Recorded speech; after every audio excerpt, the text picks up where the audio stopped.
Hello there, Final Fantasy trading card game fans. I am Travis here with another question and answer session. This one will probably be going up on May 20th, is what I'm guessing. Or no, not May 20th, June 20th. Yes, I'm going back in time, and I'm going to somehow repost it back then. Anyway, as always, if you would like a question answered on the video, feel free to ask it in the Discord link below at my Q&A section, or you can leave it to me on Twitter, or in the YouTube comments, just leave a little label with a question, whatever method you find convenient. Let's jump right into it. Kurjan asks, what is your thought process when building a new deck from scratch? Further to that, perhaps as a separate series or part of Q&A, would you be interested in building fun decks around non-meta cards that people submit? For example, I love Ramuh, Lord of Levin, and would be keen to see your version of a Ramuh deck. Kurjan, that sounds fun, so maybe we will have to make that happen. If you are interested, I did build a deck around Ramuh, Lord of Levin, and I have a deck tech video on the channel. It's from Opus 14, so it's probably a bit outdated now, but if you at least want a core idea, you can check that out and then update it with whatever prominent cards you think matter. Usually when building a new deck from scratch, it usually revolves just around a character or a category. So like I like category 6, so building around that was, kind of straightforward. Okay, well, let's jam all the category 6 cards in there. I see Edgar Sabin. Okay, what else can I use to enforce an Edgar Sabin build? Or a multi-element. So again, I've been trying to make Ice Water work for quite a while based on their multi-element legend Celestia, which I think is a cool card, but obviously has never really made an impact in the game.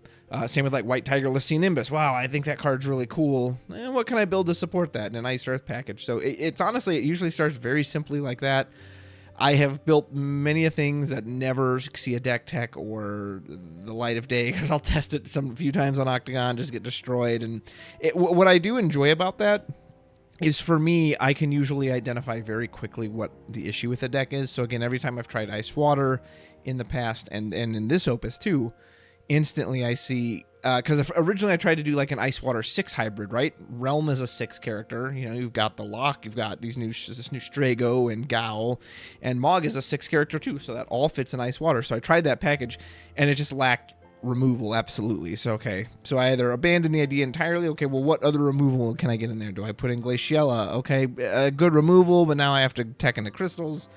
Do you do a Tomos? Do you do Famfrit? And then that hurts my own forwards, so. Usually that's how my ideas go. Fuzzy Returns asks, what are the element/colors play styles? If you want a super in-depth answer, check out, I believe it's the video released before this one, where I have a hour-plus long discussion with Michael Byrne from Ready Check Radio. We go all into the elements, and more specifically where they're at in Opus 19, but I think you'll get what you want out of that. Very brief rundown. Fire is seen as an aggressive element, although other than Magisa, I don't always feel that is necessarily true. Ice is considered a control or hampering element. Earth is usually support, color fixing, recursion. Wind is kind of a lot of triggers and reactivation. So most people would consider that a setup type of deck or control type of deck. And water, I think, really rides the balance between all of them. Lightning is supposed to also just be an aggressive deck. How good that is, I don't know. But again, I'd recommend watching that video for a more in-depth answer. Katsumoto asks, if you are playing Storm in any element combination, how do you utilize the time on your turn the best? Playing 3 to 5 plus cards a turn can get time-consuming. How do you make sure to spend the time you have to preserve the length? How to best spend the time you have to preserve the length of the match? A very boring and straightforward answer is that practice makes perfect. Just practice with it. Practice just doing the lines over and over again. Practice with a clock. That time yourself. Don't just assume or guess, because it could feel like you've been doing it forever, and in reality you've been doing it for 2 minutes or vice versa. So time yourself with a clock. Get the lines, especially if you're putting out a turn with a Tomos and Rosa. Okay, well, Tomos has to come out first so I can get his reactivation, which means Rosa has to come out second, and then you can kind of do what you want there. But really just doing it over and over and over again will get you the lines. Okay, I do a Tomos, then I do Rosa, do an Ice Wind, so then I do Sid Haze, then I can do Lock and try to hit this, see what Rosa pops up, Chocobo on the stack, whatever. Again, it's difficult to, of course, give you a very direct sequence because it'll change depending on the game you're in. But yeah, essentially just the more you practice with any deck, the more familiar you're going to get with it. and you'll just kind of get into that habit. So I apologize if that answer isn't very fancy, but I think it is just the most honest, true way to answer that. Soranoka asks, tricolor, viable or not? I guess it depends what you mean by tricolor. Obviously, in the current meta, we have what a lot of people refer to as rainbow decks, which I don't know if that's really even appropriate. Is it? I mean, obviously you have to get the 4 specific colors for Warrior of Light, but you don't really see ice in those decks. You don't see lightning.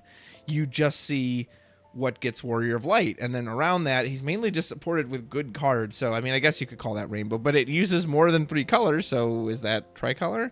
Of course, there's something like Tricolor Cadets, which isn't viable, or at least not consistently, which uses Fire, Lightning, Wind, which has no, like, on-brand color fixing, color searchers, color moogles, etc.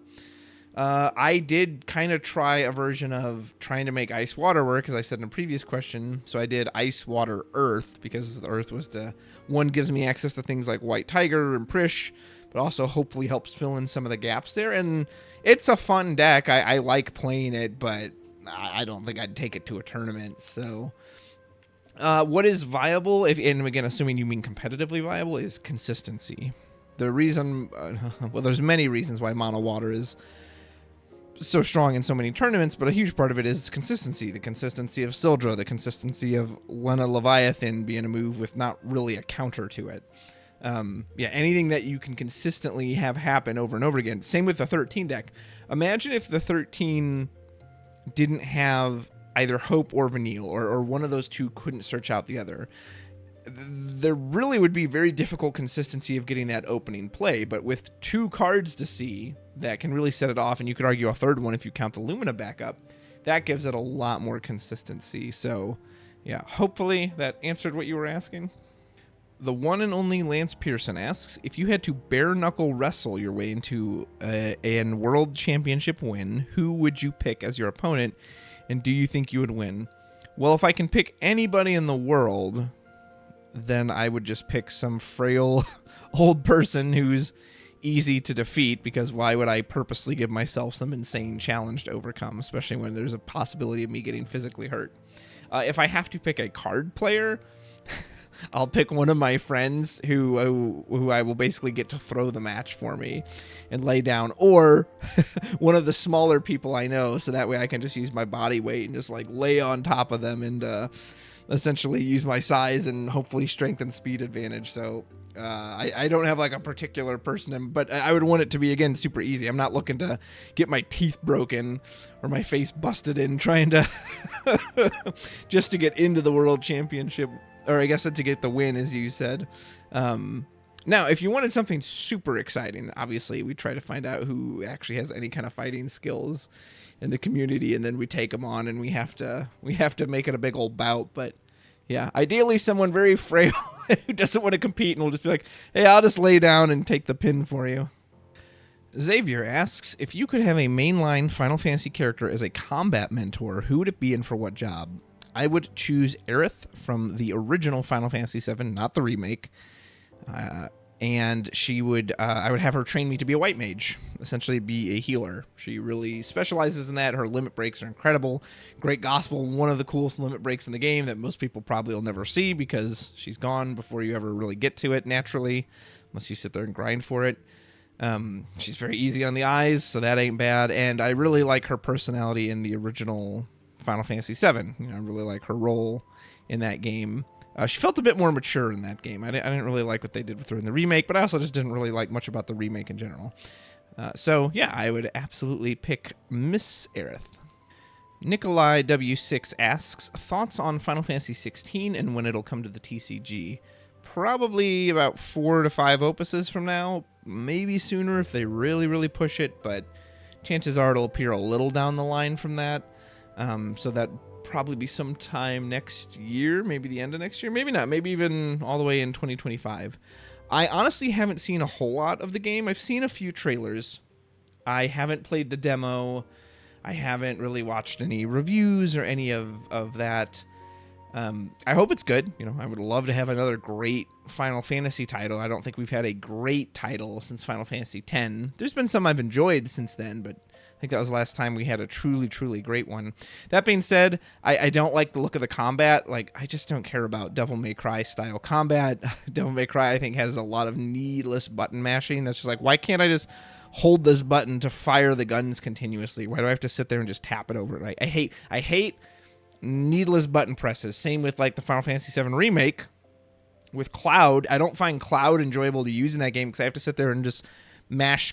I don't find that fun to just sit there and go, like I much prefer Barrett where I can go hold the button and he just shoots over and over again. Like, again, for some games it makes sense, but it just felt so needless in that game. So I do have a concern for that with 16, just with the combat. Now, I haven't played it yet, so maybe that's not an issue. Maybe it's a lot smoother. But if it's like God of War Ragnarok or the 2018 God of War, and I've got to sit there and mash the shoulder buttons over and over again for every attack, like, I just don't think I'm going to be a fan of that. And I loved the active time system and the turn-based system. So yeah, I'm one of those people who's like, I really wish they'd go back to that. Like, I'm not interested in them going in this super action route. Now, in FF15 with Noctis, you could basically hold down the circle button, right? And he would just keep carving people up. So hopefully 16 copied that. Again, haven't played the demo, don't know, but I genuinely hope it's good. I would love to see another strong Final Fantasy title. So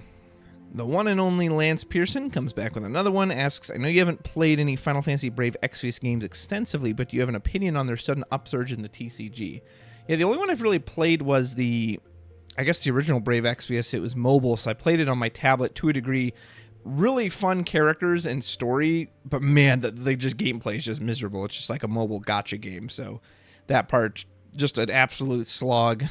Good music, though. I actually really like the music from that game. I wish they would take a game with that kind of story and characters and sprite work and flesh it out and give it a full, like, actual RPG, turn-based style combat system and not all this gacha nonsense.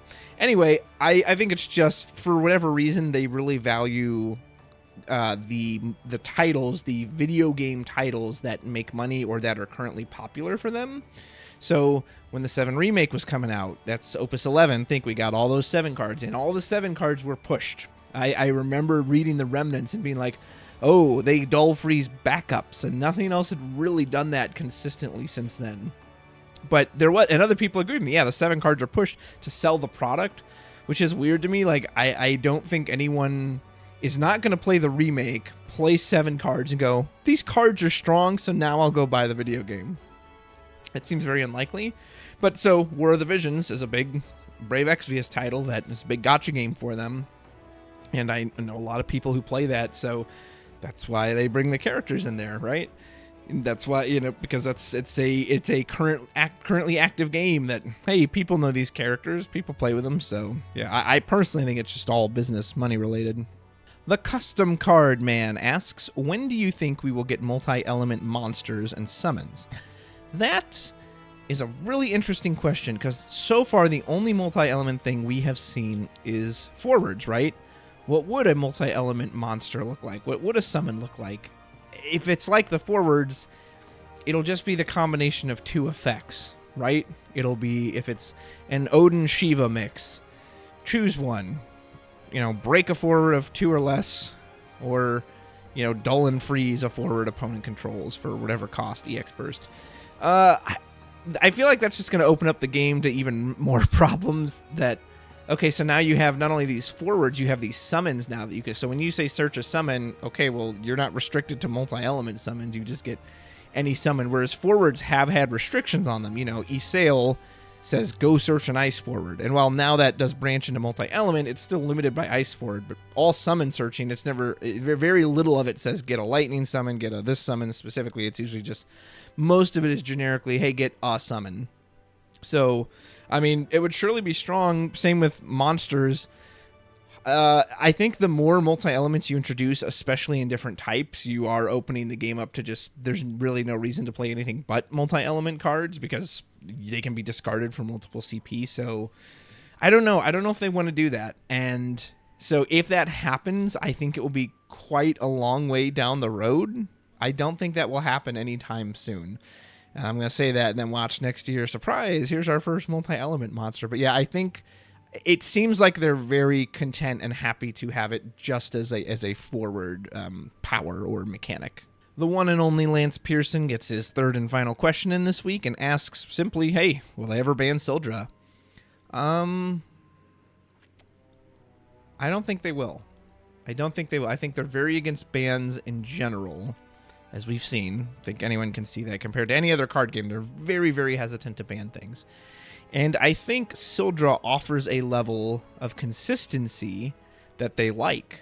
That, you know, how with this Warrior of Light, Rydia, whatever version mix we've seen in Opus 19, would that be as prominent, as dominant if Sildra didn't exist? Probably not. Sildra gives that deck a lot of consistency. So I know it's on the watch list and all that, but I don't know. I don't think they will. And again, we never get any developer insight, so if they came out and said that, of course, that would clear up a lot, right? Hey, we appreciate the consistency it gives. Now, do I personally think it should be banned? Yes, but I would ban a ton of cards. I would ban so many cards because I do. I think it homogenizes games, and I think it honestly makes them kind of boring, just seeing that same card cast over and over and over again. And I don't like the way it messes with deck building. You know, you really shouldn't be able to succeed as well as you can with an 8 backup deck, you know, but Sildra allows you to do that.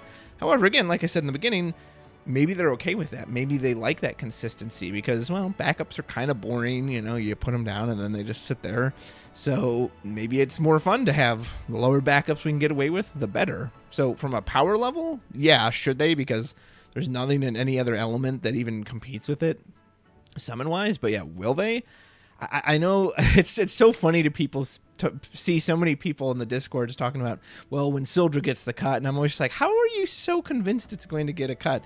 Is it everywhere? Yeah, but a lot of cards are everywhere. Now, that being said, the one thing I will say about Sildra, unlike other cards that were strong for their time and then disappeared, Sildra, of course, will only get better. And that's, so to me, here's the thing too. If you were going to ban the card, I think you needed to ban it in Opus 13, because I think that's when it really exploded. It was good in 12, but of course there just weren't a whole lot of decks that utilized it. In 13, you got the Sarah backup, into the Princess Sarah, into the Sophie, the Sarah Mobius. You got all these new influx of water cards and multi-element water cards.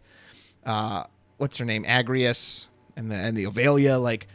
So if you weren't going to ban it in 13 because it searched out so much great stuff there, and you weren't going to ban it in 14 with Mashari, and you had the Doga, and like, and then even Rydia, and then Rydia. So again, you only kept printing more and more powerful cards that Sildra could use, which will continue. That we know will happen.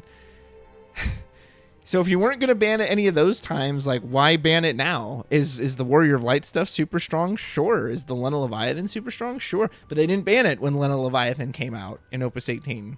It's now Opus 19. I don't really would understand that. Well, now it's too strong. I mean, it's always done what it does, and it will continue to always do what it does. And it's kind of this weird, like, perpetuating argument that for every Opus you don't ban it, there's really no reason to ban it.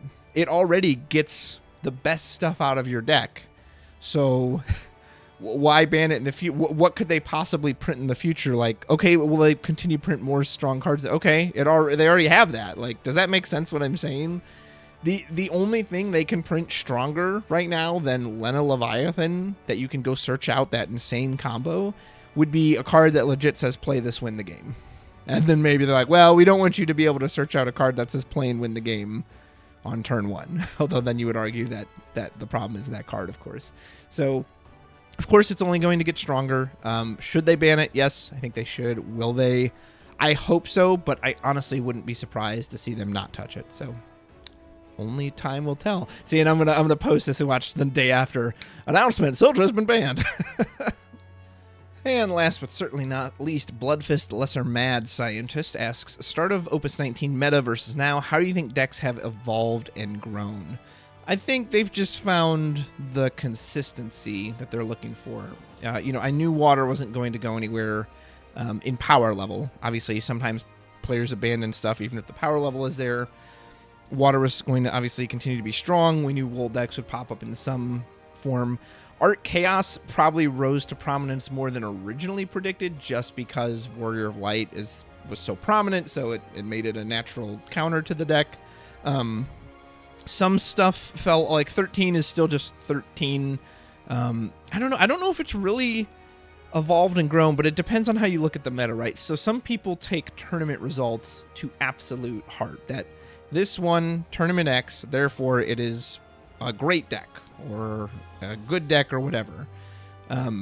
I tend to look at it more as well, how does it do out of 100 games? You know, if you had 100 games, wind versus water, what would the result be? Or water versus ice earth, what would the result be? I tend to kind of think of it more than that, and that's not to insult anyone who wins a tournament, but you know, decks can run hot. Decks that normally don't do great can do great. You know, it's really funny. You'll still see people crapping on FF13 as a deck, say it just doesn't have the consistency. It's too much of a glass cannon. But we'll see it. It makes the top cut of tons of these tournaments. It's made it to the finals of, at least 2 Materia Cups? I think there was one in Europe and then one in, was it the States? Might have been the States. But so, okay, that seems pretty consistent to me that, you know, yes, of course 13 can also get blown out, but it seems to consistently be able to push its way up there.